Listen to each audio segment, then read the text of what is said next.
شداد کی دور حکومت میں حضرت ہود علیہ السلام اللہ کے نبی تھے اور آپ ہمیشہ شداد کو ایمان کی دعوت دیتے تھے۔ ایک دن شداد نے پوچھا، اگر میں آپ کی باتوں پر ایمان لے آؤں تو اللہ تعالیٰ مجھے کیا انعام دے گا؟ حضرت ہود علیہ السلام نے فرمایا، اللہ تعالیٰ تجھے جنت دے گا جس میں تو ہمیشہ چین سے رہے گا۔ شداد نے حضرت ہود علیہ السلام سے جنت کے اوصاف پوچھے تو انہوں نے جنت کی خصوصیات تفصیل سے بیان فرمائے۔ یہ سن کر شداد بولا، مجھے اللہ کی جنت کی کوئی ضرورت نہیں، ایسی جنت میں خود ہی بنواؤں گا۔ اس دن سے شداد کی مسلسل یہ کوشش رہی کہ وہ ایک ایسا شہر تعمیر کرائے جو ہر لحاظ سے جنت جیسا ہو۔ اس نے اپنے بانجے ضحاک کو، جو ایران کا حاکم تھا، کہلا بھیجا کہ جتنا سونا چاندی تمہارے پاس جمع ہے وہ فوراً میرے پاس بھیج دو۔ ضحاک نے ایسا ہی کیا۔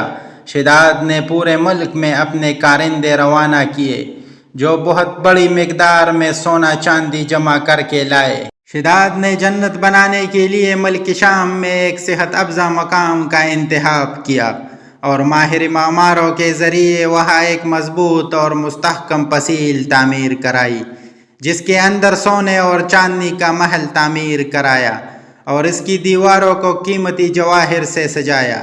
اس نے شہر کے وسط میں ایک ایسی نہر بنوائی جس کے پانی میں سنگریزوں کی بجائے ہیرے جواہرات بہتے تھے۔ سونے کے ایسے درخت لگوائے جن کی خوشبو میں مشک و عنبر بھرا گیا تھا۔ جب ہوا چلتی تھی مشک و عنبر کے خوشبو پورے شہر میں پھیل جاتی۔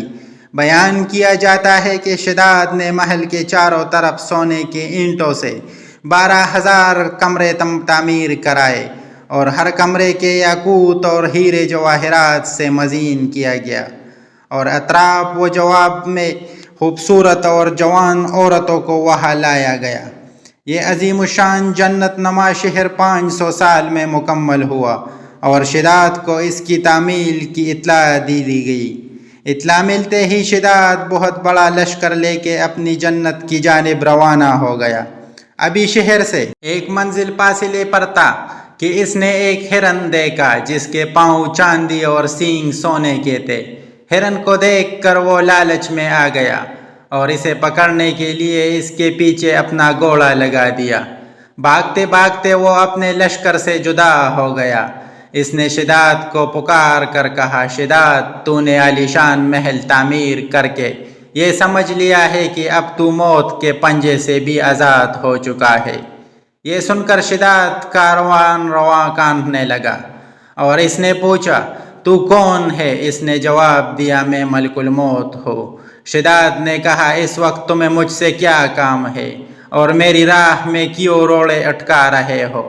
ملک الموت نے کہا، میں صحرا میں تیری روح قبض کرنے آیا ہوں۔ شداد نے کہا، مجھے کم از کم اتنی مہلت دے دو کہ میں اپنی بنائی ہوئی جنت کو اپنی آنکھوں سے دیکھ لوں۔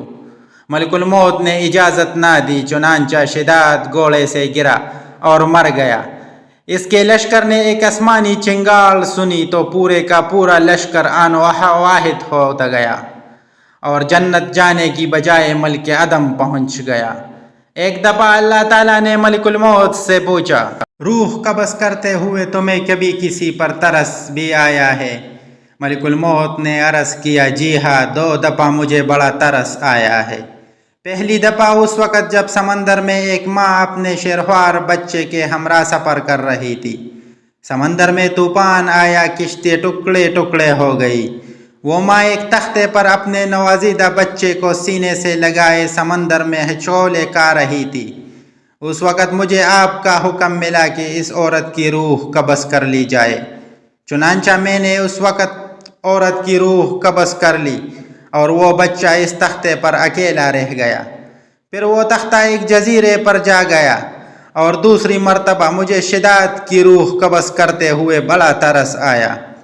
وہ تیرا دشمن تھا مگر اس نے بڑی محنت سے جنت تعمیر کرائی تھی اور تو نے اسے دیکھنے کا موقع تک نہ دیا۔ اللہ تعالیٰ نے فرمایا، اے ملک الموت، تو نے دونوں مرتبہ ایک ہی شخص پر ترس کھایا تھا۔ تختے پر جس بچے کو تو نے دیکھا تھا، ہم نے اس کی پرورش کی، اسے عزت دی، اسے اقتدار دیا اور وہ بدبخت ہمارا منکر بن بیٹھا اور ہماری جنت کے مقابلے میں اپنی جنت تیار کرنے لگا۔ در حقیقت شداد ہی وہ شیرخوار بچہ تھا جس کی ماں کی روح تو نے قبض کی تھی۔